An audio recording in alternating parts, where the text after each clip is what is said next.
আমরা পুরো plane check করে পাইলটকে হ্যান্ডওভার করে দিয়েছিলাম। তারপরে ওই 3 বিজনেসম্যান প্লেনে করে সুরাটের দিকে রওনা দিল।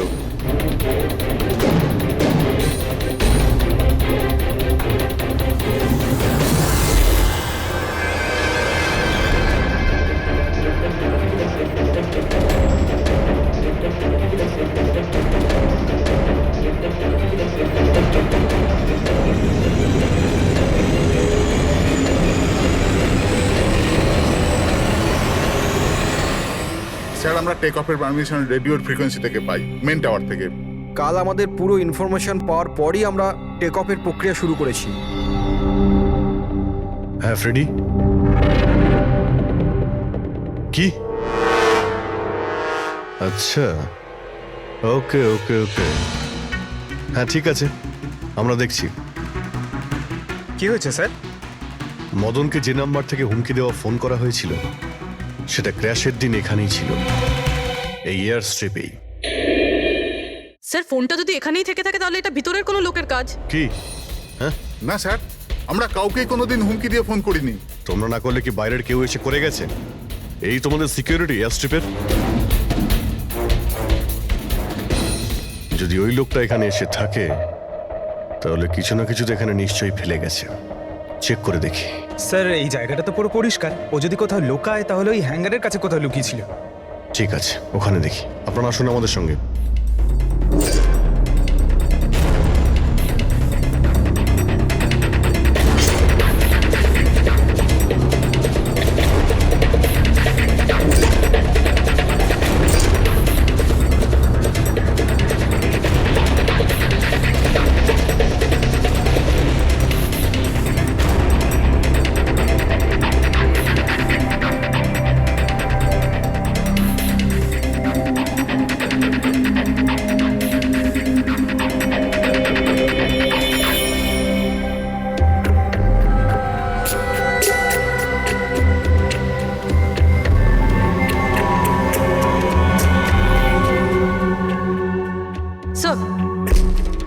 স্যার, একটা ভাঙা ফোন পেয়েছি। স্যার, আমার মনে হয় হুমকি দেওয়ার জন্য এই ফোনটাই ব্যবহার করেছিল। হতে পারে, ইউজ করে ভেঙে দিয়েছে। রেখে দাও, কিছু প্রমাণ তো নিশ্চয়ই পাওয়া যাবে। কোথায় পেলে তুমি এটা? স্যার, ওখান থেকে। স্যার, এখানে।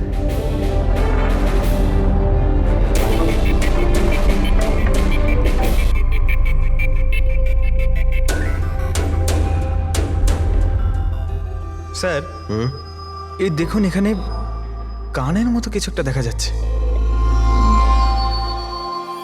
হ্যাঁ, তুমি তো ঠিকই বলেছ। ফোনটাও এখানে পাওয়া গেল, আর এই চিহ্ন। এমনটা নয় তো যে ওই অপরাধী এখানে হেলান দিয়ে ফোনে কথা বলছিল আর আমাদের জন্য ও প্রমাণ রেখে গেছে এখানে। একটা কাজ করো, এর ছবি তুলে নাও। স্যার, কানের চিহ্ন দিয়ে কিছু বোঝা যাবে? আরে কিছু না কিছু তো পাওয়া যাবে। ডক্টর সালুকাকে দেব, উনি শিওর কিছু করবেন।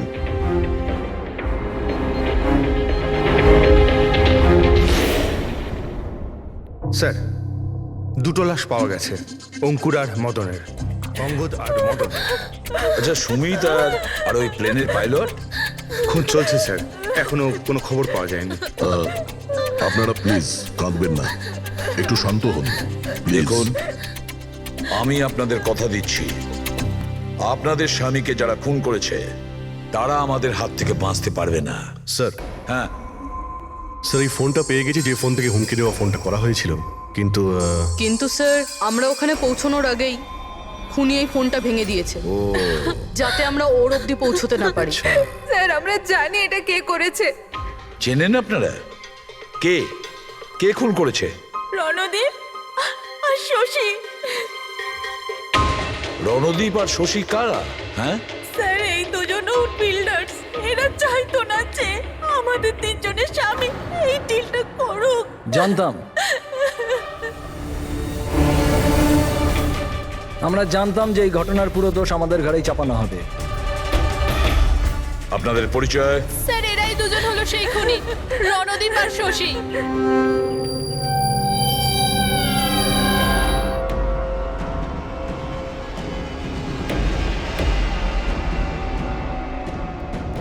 জানি না এই মহিলাদের আমাদের সঙ্গে কি শত্রুতা আছে, যাই হোক না কেন আমাদের উপরই সবসময় দোষারোপ।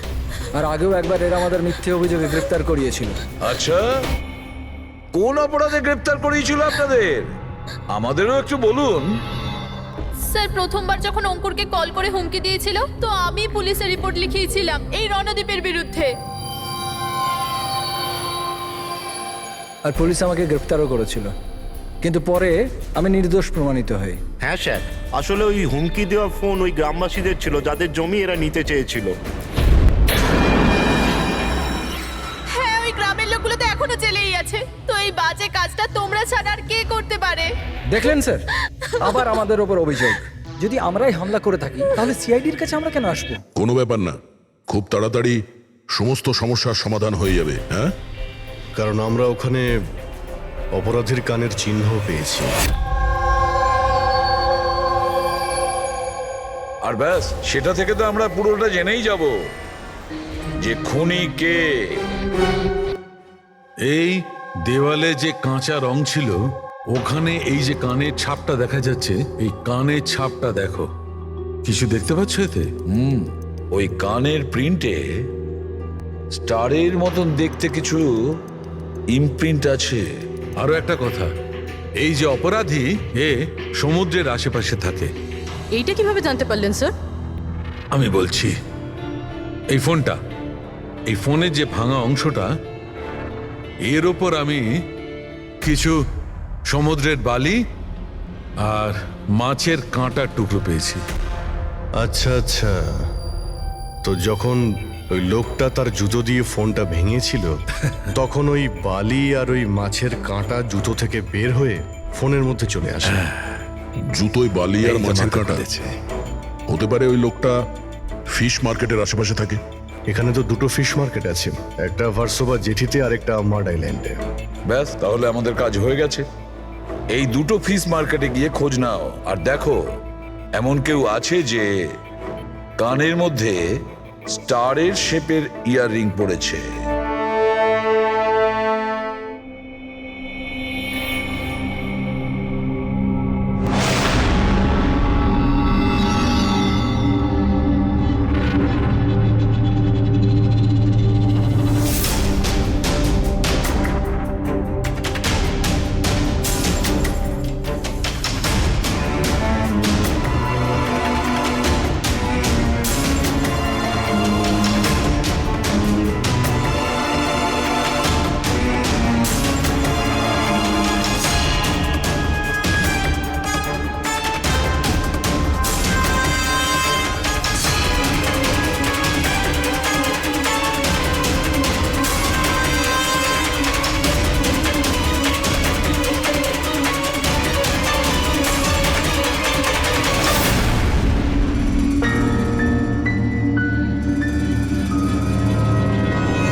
ওই লোকটাকে আমি দেখতে পেয়েছি। Okay sir. সবাই চলে এসো। Okay sir.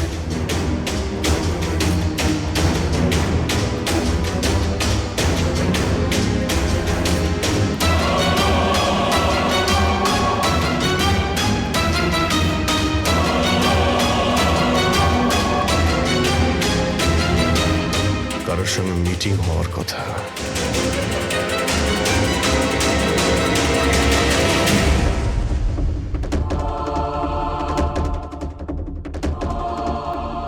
এই লোকটা কে চিনতে পারছি না তো।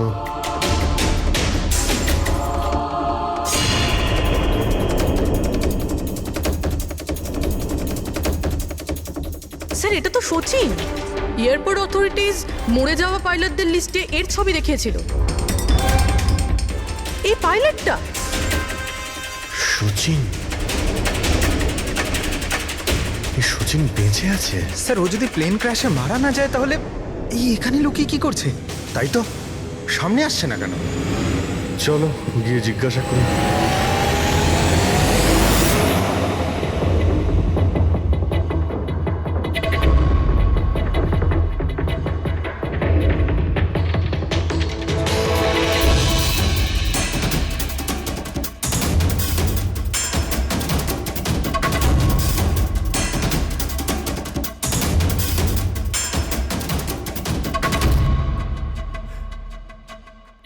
স্যার হ্যাঁ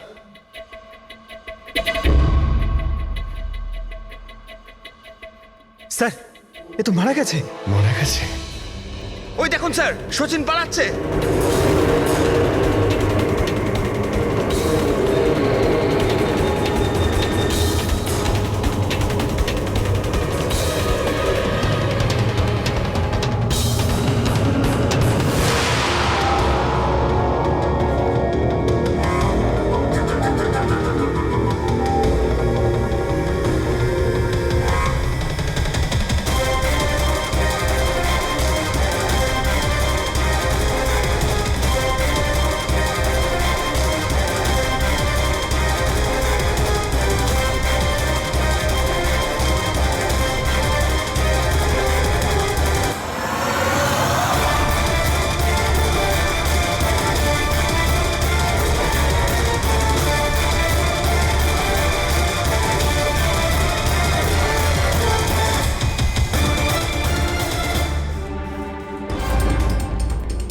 স্যার ওই লোকটা মনে হয় এমন কিছু রহস্য জানতো যেটা সচিন চাইতো না আমরা জানতে পারি, আর হয়তো সেই জন্যই ওকে মেরে ফেললো।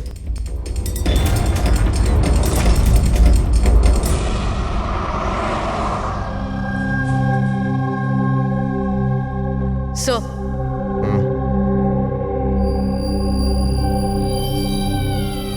কি জিজ্ঞেস করতে চান আপনি আমাকে? আপনার হাজবেন্ড সচিনের ব্যাপারে। আপনি কি বলতে পারবেন ও কোথায় আছে? এটা কিরকম প্রশ্ন ইন্সপেক্টর? আপনারা তো জানেন কিছুদিন আগে একটা প্লেন ক্র্যাশে। আগে না, সচিন বেঁচে আছে। বেঁচে আছে? আগে হ্যাঁ। আর আপনি হয়তো এটা শুনে খুবই কষ্ট পাবেন যে ও একটা খুন করে পালিয়েছে। এমনিতে তোমার স্বামী সচিন কত টাকা পেয়েছিল এই ষড়যন্ত্রে যুক্ত হয়ে? টাকা? টাকা পাইনি। টাকা যদি পেয়ে থাকতো তাহলে আমি কফি শপে কাজ করতাম না। আর এমনিতেও আমাদের রিলেশন ঠিক চলছিল না। আপনাদের মধ্যে বনিবনা হচ্ছিল না? কি বলতে চাইছেন, মানে জিজ্ঞেস করতে পারি কি প্রবলেম ছিল? দীপ্তি নামের একটা মেয়ে আছে, এয়ার হোস্টেস। অনেকবার বলতো যে তোর সাথে ডিভোর্স নিয়ে ওর সাথে থাকতে চাই। কোথায় থাকে ও? সিঙ্গাপুর। সিঙ্গাপুর? সচিন বেঁচে আছে?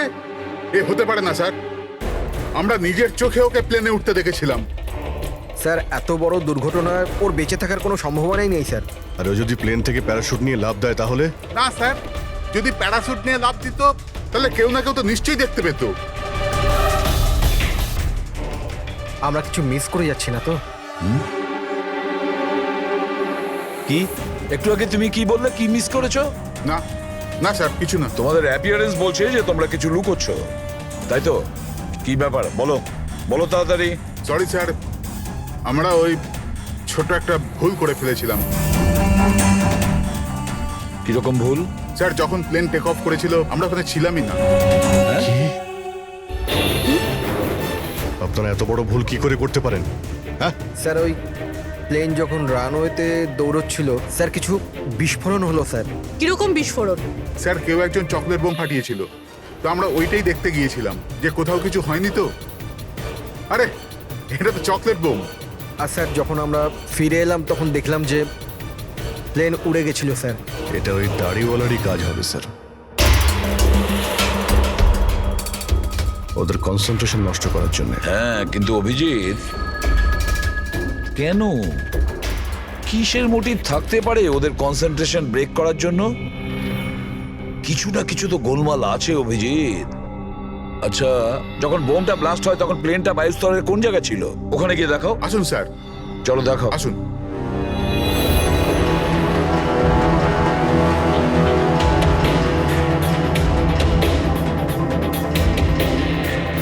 এক মিনিট অভিজিৎ, এ তো রক্ত, শুকিয়ে যাওয়া রক্ত। স্যার রক্তের রং দেখে মনে হচ্ছে খুব বেশি পুরনো নয়, আজ বা কালকেরই। এই রক্ত কার রক্ত? এটা এখানে এলো কি করে? জানি না স্যার। জানি না? সব প্রশ্নের একটাই উত্তর তোমাদের, জানি না। তাহলে জানোটা কি তোমরা? স্যার এয়ারস্ট্রিপের রক্ত মানে কিছু না কিছু হয়েছিল এখানে।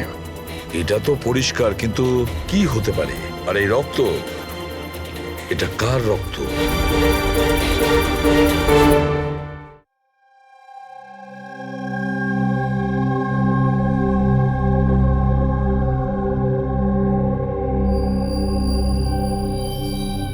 বস, জানতে পেরে গেছি ওই এয়ার স্ট্রিপে যে রক্ত ছিল ওটা কার। কার ছিল? এর পাইলট সচিনের।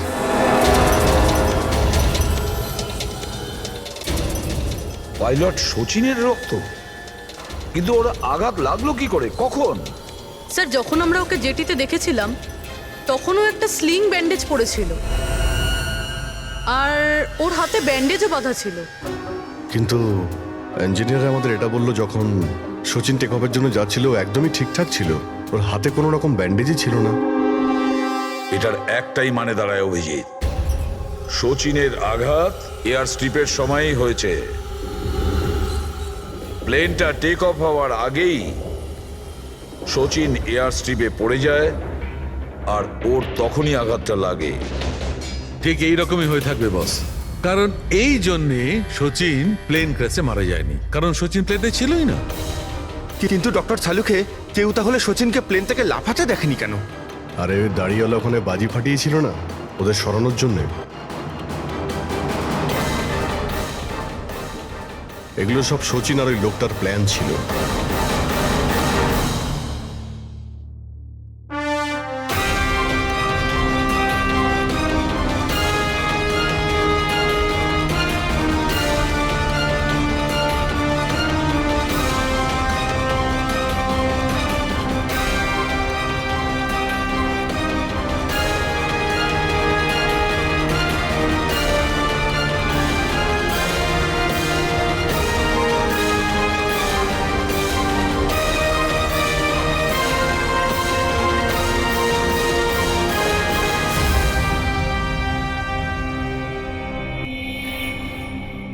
Hello, okay, thank you sir. সচিনের ওই গার্লফ্রেন্ড দীপ্তি, যে সিঙ্গাপুরে থাকে, ওর নাম্বার পেয়ে গেছি। সচিন কি হয়েছে ওর? ও ঠিক আছে তো? দীপ্তি, একটা কথা বলো, শেষবারের মতন সচিনের সঙ্গে তুমি কবে কথা বলেছিলে? 2 দিন আগে। 2 দিন আগে? কিন্তু সচিনের ওয়াইফ তো আমাদের বলেছে তোমাদের দুজনের সম্পর্ক ভেঙে গেছে। না, হয়তো ওর বউকে এটা বলেনি যে ও আমার সাথে মিট করতে সিঙ্গাপুরে আসছে। আচ্ছা, সচিনের কবে আসার কথা সিঙ্গাপুরে? 1 সপ্তাহ বাদে। ও,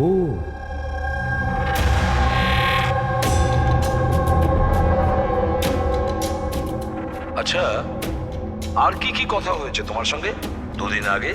ও বলছিল যে ও অনেক টাকা পেতে চলেছে, আর তারপরে আমরা দুজনে নতুন জীবন শুরু করতে পারি। কিন্তু আপনার এইসব প্রশ্ন, সচিন ঠিক আছে তো? ভয় পেও না, সচিনের কিছু হবে না, আর যদি দরকার পড়ে আমরা আবার তোমায় ফোন করব। Thank you. আচ্ছা, দীপ্তি আবার যুক্ত নয় তো এই প্ল্যানের সঙ্গে, এই সমস্ত ষড়যন্ত্রের সঙ্গে? পুরবি, একটা কাজ করো, সিঙ্গাপুর পুলিশকে পুরো ডিটেলস জানিয়ে দাও আর বলো যে ওরা এই দীপ্তির ওপর যেন নজর রাখে। Yes sir. স্যার, হ্যাঁ, সচিনের ওয়াইফের সঙ্গে কথা হলো স্যার। ও তো বললো যে সচিনের পাসপোর্ট বাড়িতেই আছে। কি? সচিনের পাসপোর্ট বাড়িতে? আর সচিন সিঙ্গাপুর যাওয়ার জন্য প্ল্যান করছে? এটা আবার হয়নি তো যে সচিন নকল পাসপোর্ট বানিয়েছে? নকল পাসপোর্ট? আচ্ছা, আমাদের ওই ঘেটু আছে না, ও কিন্তু নকল পাসপোর্টের ব্যাপারে অনেক কিছু জানে। হেড্রিক, একটা কাজ করো, পঙ্কজকে বলো যে সচিনের ফটো নিয়ে যেন ঘেটুর সঙ্গে দেখা করে। হ্যাঁ। Yes sir. আরও একটা কথা স্যার, সচিন যদি প্লেন টেক অফ হওয়ার আগে প্লেন থেকে ঝাঁপ দিয়ে থাকে, তাহলে প্লেনটা ওড়াচ্ছিল কে? আর যখন ও প্লেন থেকে ঝাঁপ দিল তখন এই মদন, অঙ্কুর আর সুমিত এরা চিৎকার চেঁচামেচি করলো না কেন? চুপচাপ বসেছিল কেন? বস, প্লেন থেকে পড়ে গেলে এরকম সুযোগ পাবে কি করে? এরা 3 জনেই তো অজ্ঞান ছিল। কিন্তু স্যার, এরা জ্ঞানটা হারালো কিভাবে? পূর্বী এদের 3 জনের পেটের মধ্যে ব্ল্যাক কফি ছিল, আর ওই ব্ল্যাক কফিতেই নেশাদ্রব্য মেশানো ছিল। কি?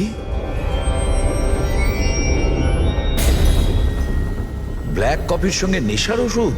I am boarding. আপনার কফি। Thank you. তাহলে নিশ্চয়ই এটা শচীনের প্ল্যানের পার্ট ছিল। স্যার একটা প্রশ্নের উত্তর এখনো পাইনি।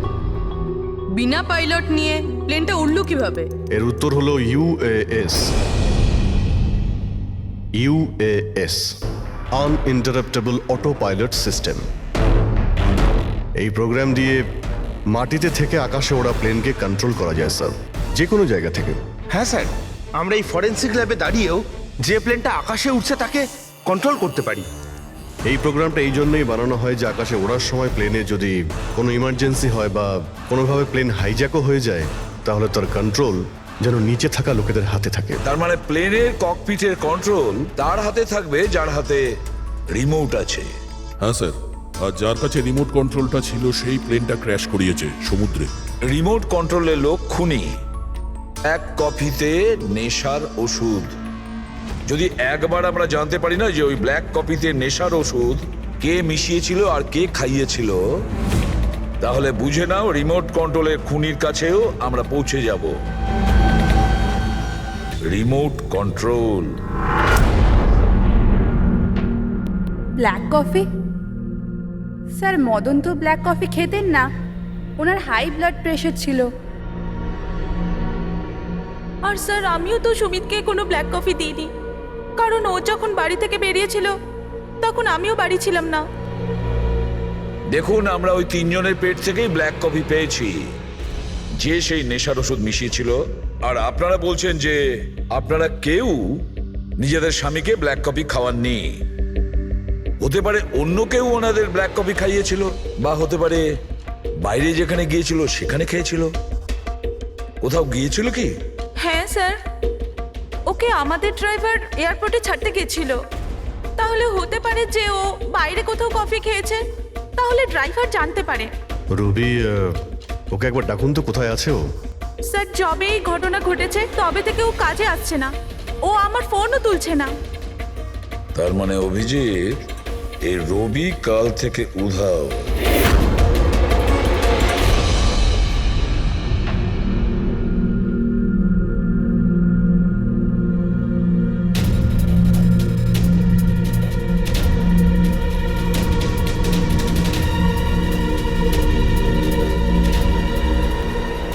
সরজান প্লিজ একটু দেখি তো কি হয়েছে এখানে।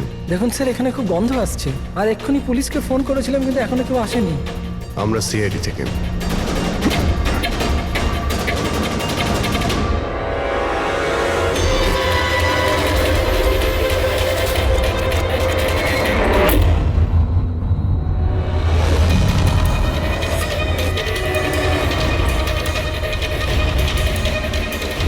স্যার আরও একটা খুন।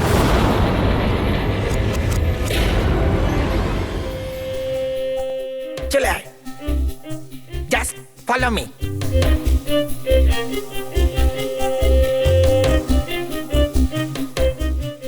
পঙ্কজ, চুপচাপ আমার পেছন পেছন চলতে থাকবি যতক্ষণ আমি এখানে আছি। তোর ঘাবড়ানোর কোনো দরকার নেই। এই যে ঘেটু, আমি না ভয় পাই না, আমি একজন সিআইডি অফিসার। চুপচাপ চল, ফলো মি, ওইদিকে চল।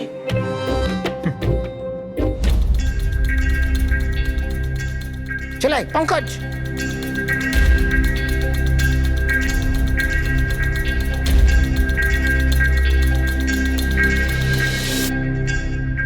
কি বন্ধু, শুনেছি তুমি খুব সুন্দর পাসপোর্ট বানাও। কে বললো? আমার একটা বন্ধু বলেছে। বন্ধু? কে বন্ধু? এ না, আমি চিনি না একে।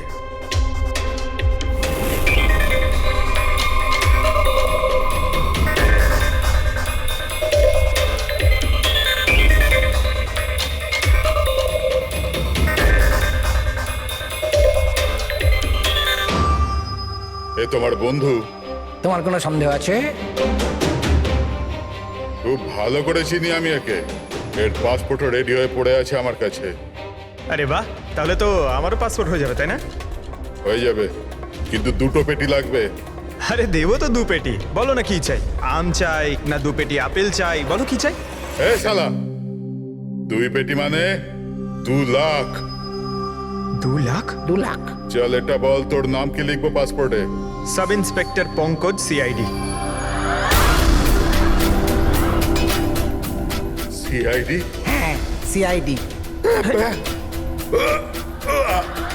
আরে আরে আরে আমি কি করেছি তোমার? শুধু তোরই নয়, যত নকল পাসপোর্ট বানায় সব ধান্দা বন্ধ হয়ে গেছে।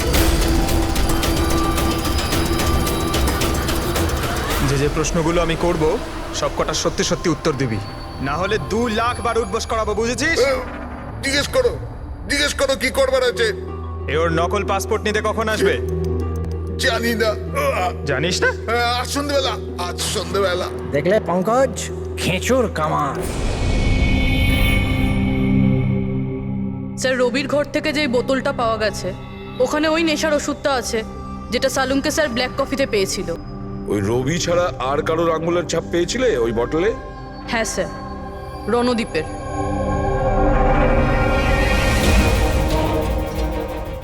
রণদীপ, এই রণদীপ বিউরোতে এসে চেঁচিয়ে নিজেকে নির্দোষ প্রমাণিত করতে চাইছিল না?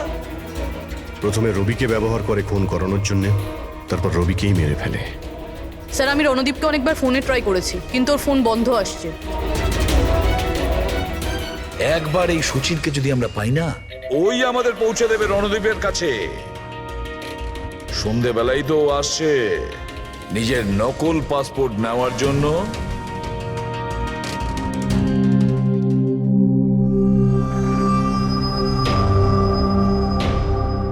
আমার পাসপোর্ট রেডি আছে? হ্যাঁ, তুমি এক কাজ করো, তোমার পাসপোর্ট ওর থেকে নিয়ে নাও, ওর কাছে আছে। আরে ভাই তাড়াতাড়ি করো, আমার কাছে বেশি সময় নেই।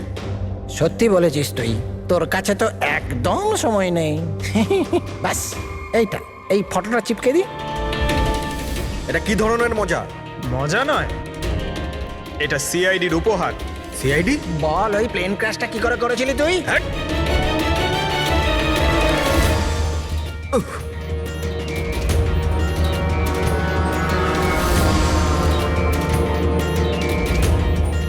সিআইডি থেকে পালিয়ে টেক অফ করা এত সহজ নয়। ইমার্জেন্সি ল্যান্ডিং করতে হয় অপরাধীদের। টাকার লোভে আমি অন্ধ হয়ে গিয়েছিলাম। এই কাজের জন্য আমায় 50 লাখ টাকা দেওয়া হয়েছিল, কিন্তু আমি জানতাম না যে স্যার ওরা মারা যাবে। তোকে টাকা কে দিয়েছিল সেটা বল। স্যার আমি জানি না স্যার, আমি শুধু একবার কথা বলেছিলাম ওর সাথে। পঙ্কজ, ইন্টারনেটে ভালো করে দেখো এই রণদীপের কোনো ইন্টারভিউ পাওয়া যায় কিনা। স্যার, পেয়ে গেছি। আমি আমার সাফল্যের সব কৃতিত্ব আমার কঠোর পরিশ্রম আর না হারা মনোভাবকে দেব। এই পৃথিবীতে কোনো কিছুই অসম্ভব না। আমি কোথায় ছিলাম আর কোথায় এসে পৌঁছেছিলাম। স্যার এটা ওনারই আওয়াজ স্যার, আই এম শিওর এটা ওনারই। গলার স্বর রণদীপের আর ওই শিশিতে আঙুলের ছাপ রণদীপের। রণদীপ?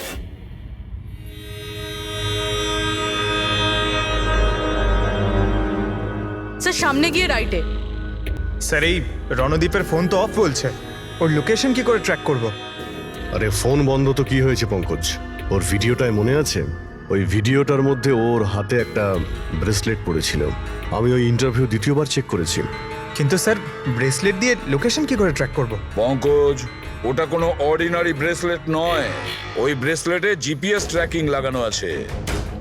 আর এরকম ব্রেসলেট বেশিরভাগ টাইপ 1 ডায়াবেটিসের লোকেরাই পরে। ব্রেসলেটে জিপিএস থাকে স্যার? হ্যাঁ, তার কারণ হলো যে ওর শরীর যদি কোনো সময় খারাপ হয়ে যায় বা ওর মাথা ঘুরে যায়, তাহলে ওর পরিবারের লোকেরা জিপিএস এর সাহায্যকে সহজেই ট্র্যাক করতে পারবে। কিন্তু স্যার, এই জিপিএস বলছে রণদীপ কুন্ডু বাড়িতে আছে।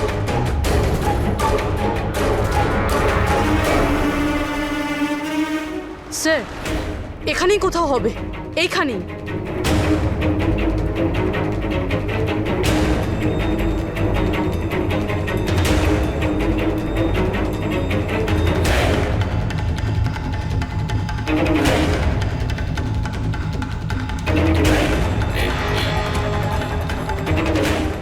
এইদিকে স্যার। স্যার, এখানেই কোথাও হবে। ওর হার্ট রেট ক্রমশ কমে আসছে। Heart rate? ক্রমশ কমে যাচ্ছে। এদিকেই ও কোথাও আছে। দাঁড়া দাঁড়া, এই মাটিটা অন্যরকম মনে হচ্ছে কেন?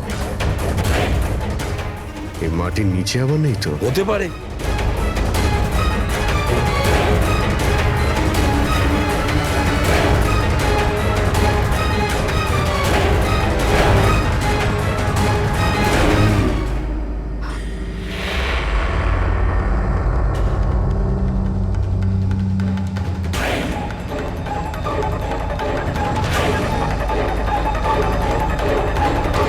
মাই গড, বেঁচে আছে? স্যার,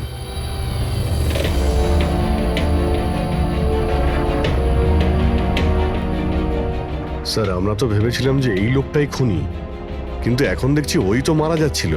স্যার, আমার মনে হয় না রবির খুন রণদীপ করেছে বলে, কারণ ব্যুরো থেকে বেরোনোর পরে ওর ব্রেসলেটের লোকেশন এখানটাই ছিল, ও অন্য কোথাও যায়নি। তার মানে যে শচীনকে টাকা দিয়েছিল সে রণদীপ ছিল না, অন্য কেউ ছিল। কিন্তু স্যার, ভয়েস তো ওরই ছিল, গলার আওয়াজ তো ওরই ছিল। পুরবি আওয়াজ চেঞ্জ করে কথা বলা কোনো ব্যাপার না। আর আজকাল স্যার এমন এমন মোবাইলের অ্যাপ এসছে যার সাহায্যে যে কেউ যে কোনো আওয়াজে কথা বলতে পারে। কিন্তু কে কে সে যে রণদীপকে ফাঁসানোর চেষ্টা করেছিল? সে কে ছিল যে কিনা নিজের ভয়েস চেঞ্জ করার অ্যাপ ইউজ করেছিল?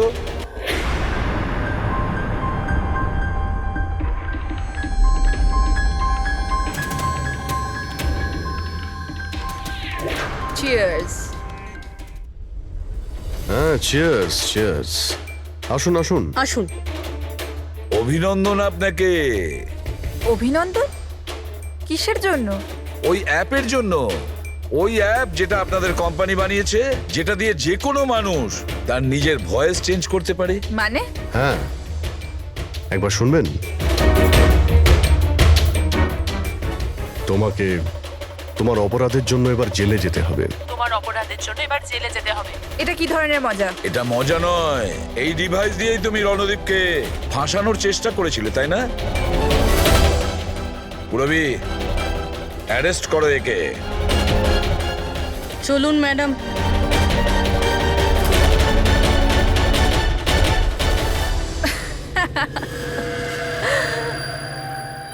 এত কিসের তারা আছে সিআইডি? একটু ওদিকে তো তাকান।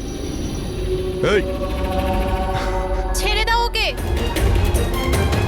বোকামি করো না। এই, ছেড়ে দাও এদের।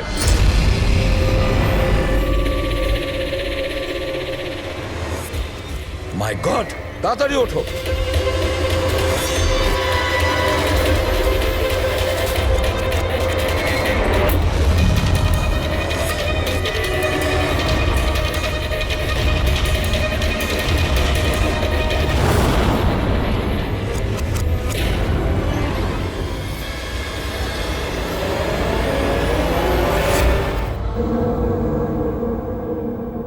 Good bye CID.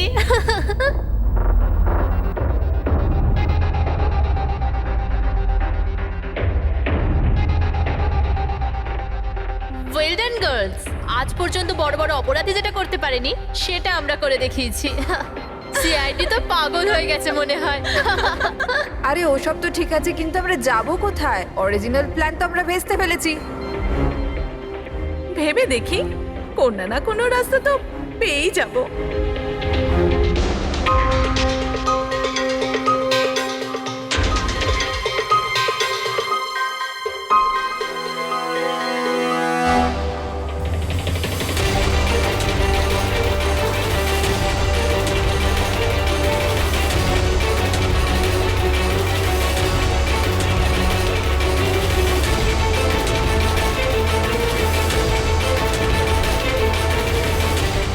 কি করছিস? কিরকম ভাবে প্লেন ওড়াচ্ছিস তুই? আরে আমি চালাচ্ছি না রে। তুমি তো বলেছিলে যে তুমি প্লেন চালাতে পারো। আরে আমি এটা করছি না, এটা নিজে থেকে হচ্ছে। ও নো, প্লেন তো নিচে যাচ্ছে।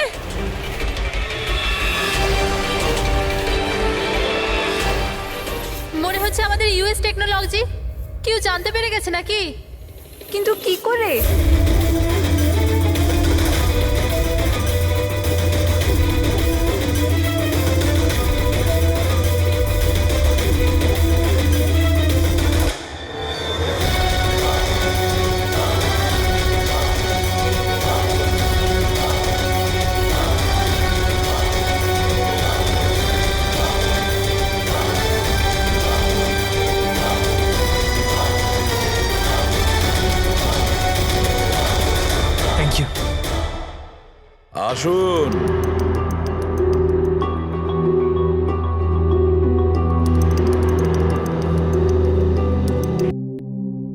যে দেশে মহিলারা স্বামীর দীর্ঘ জীবনের জন্য ব্রত রাখেন, সেখানে আপনারা তিনজন মিলে আপনাদের স্বামীদের খুন করে দিলেন। নিশ্চয়ই কোনো উপযুক্ত কারণ ছিল এর। হ্যাঁ, কারণ ছিল। আমাদের হাজবেন্ডরাও ধোয়া তুলসী পাতা ছিল না। হ্যাঁ, লোকেদের কাছে তো এমন দেখাতো যে ওরা আমাদের খুব ভালোবাসে, কিন্তু বাড়িতে কিছু অন্য গল্প হতো। না আমরা কোনো ভালোবাসা পেলাম, আর না কোনো সম্মান। অঙ্কুর তো কতবার রিয়ার উপর হাতও তুলেছিল, হসপিটালেও ভর্তি হতে হয়েছিল ওকে।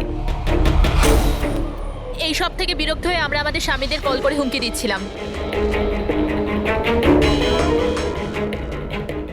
আর ভাবলাম সুযোগ ভালো আছে, তাই আমরা ওদের মেরে ফেললাম।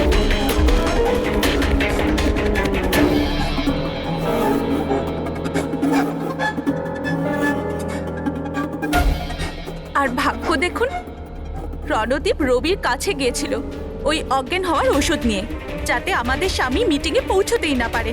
আর এই ব্যাপারটাও আমাদের কাজে লেগে গেল। তাহলে রবির সততার সুযোগ নিয়েছো তুমি। তারপরে তোমরা রণদীপকে মাটিতে পুঁতে দিয়েছিলেন, যাতে আমাদের মনে হয় ও অপরাধ করে পালিয়ে গেছে। খাঁচায় বন্দি পাখির মতো জীবন কাটানোর কোনো ইচ্ছে ছিল না। আমরা স্বাধীনভাবে শ্বাস নিতে চেয়েছিলাম। স্বাধীনভাবে শ্বাস নেওয়ার আরো কিছু পথ খোলা আছে ম্যাডাম। স্বামীকে খুন করা সব থেকে ভুল সিদ্ধান্ত। এটা ঠিক করতে যদি স্বামীর কাছ থেকে সরে যেতে, কিন্তু না, তোমরা তিনজন এমন রাস্তা বেছে নিয়েছো যে রাস্তা তোমাদের অন্ধকারে নিয়ে যাবে, আর সেটাও জেলের গড়াদের পেছনে।